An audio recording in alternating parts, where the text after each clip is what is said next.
I have been learning English for 10 years, and during the process, I like to try on new methods and new ways for memorizing vocabulary. I've tried on different methods such as using a book or dedicated software, but they didn't work very well for me. I wanted to develop a method so I don't have to carry a lot of books which are too heavy. I want my vocabulary learning to be customizable so I don't have to repetitively study words I'm already familiar with. Ultimately, I discovered what I think is the best way for me to learn vocabulary, using MarginNote plus Quizlet. In this video, I would explore why this method is effective, why it is better than traditional methods, and the exact procedure to use it. Let's get right into it.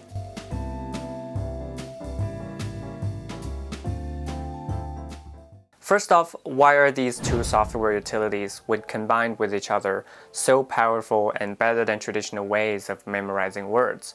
To begin with, some materials containing words that you want to memorize are not provided by vocabulary books or other collection of words. If I want to memorize interesting phrases or idioms from a TV series, there is no resource that provides specific phrases from a specific TV series. There is something, of course, like a phrase collection of House of Cards, but I just want phrases from a less popular TV series, which aren't available on the market. Vocabulary memorizing software generally doesn't give you a lot of control over which words you encounter during the memorizing process. For example, if I select a book of words in the software, it sets out all the words for me.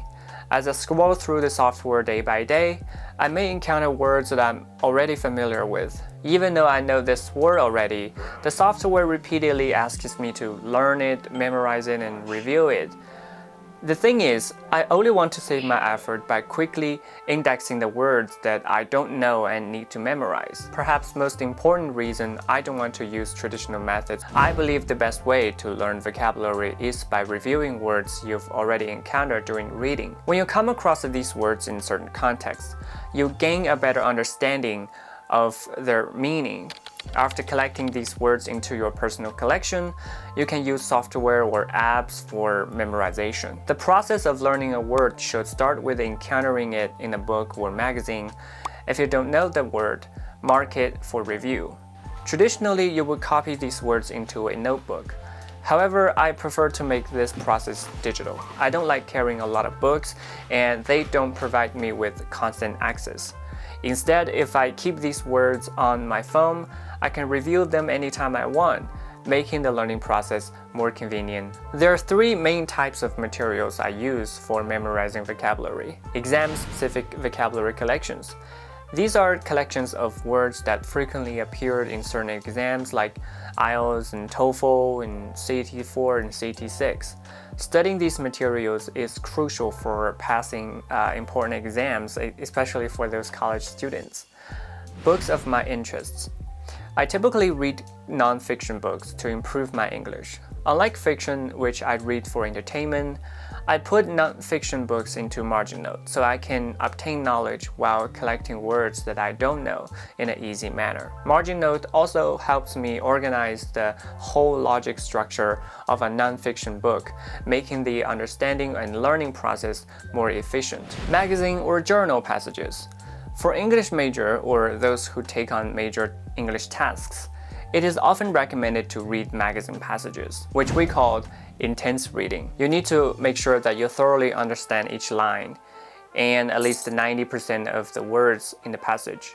Using software can save you time and effort in collecting and summarizing unknown words, and MarginNote helps streamline the process of learning vocabulary. The way I memorize or learn words is pretty simple. First, I input a passage, whether it is compulsory or voluntary one. Once inputted, I like learning like everybody else does on a paper-based material. I use an Apple Pencil to scribble on the page and highlight words that I don't know and want to memorize. When I highlight a word, it automatically pops up in the study section of the software.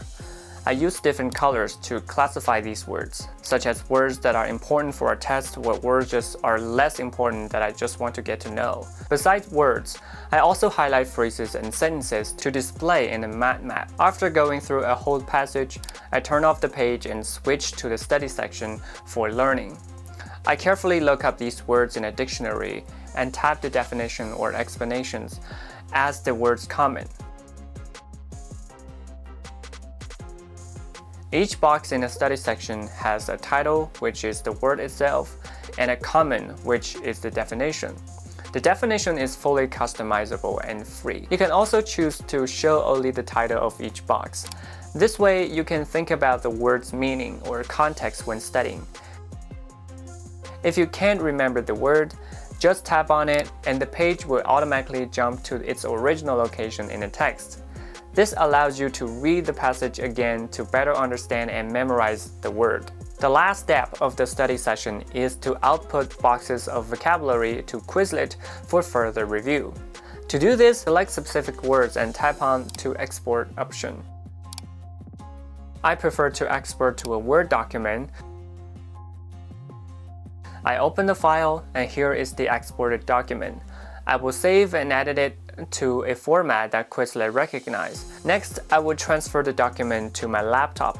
Of course, you can do the editing on your iPad or your phone, but I don't like processing large files on the iPad with a touchscreen, so I typically do it on my computer. When editing a file, I first eliminate the sorting and sequence indication. I don't do anything else because it is obvious that each word and its explanation are separated by two enters. The two enters signify the separation of different words, and the two arrows indicate the separation between the words and their explanations. This is a good and unified format that works well with Quizlet. Next, I copy and paste all the content into Quizlet to create a study collection. Now we have a new collection added to Quizlet. I select the language and determine the title for the collection. I named the study collection the same as the original material. Of course, if you want to do it differently, you can name it whatever you want. We can now review the collection on Quizlet. Since Quizlet synchronizes across different devices, I can access the collection wherever I want, with whichever devices I have. When you review your words and phrases, it is very easy to remember the context. I think this is the best way to memorize these words. It is more effective than just memorizing words from a collection of books with no context. Another important thing to remember is that repetition is key to learning English. The procedures, ways, and tips I provide to learn vocabulary are only supplements. The key is to act. Do it every day, frequently, and repetitively. Review the words and phrases whenever you are available. Try to make more time for studying, and this is the essence of learning English. So don't just add this video to your collection. Open a file, study it. So there you have it. This is the end of the video. Hope you like the tips that I share in this video. If you do, please hit the subscribe button as I will continue on share more tips for you. If you have more coins to spare, why not give me one of these? Alright, if you know a friend who's in need of blazing a new way to memorize words, please share this video to this person. Okay everyone, that's the end of the video. Thank you for watching. I'll see you in next one.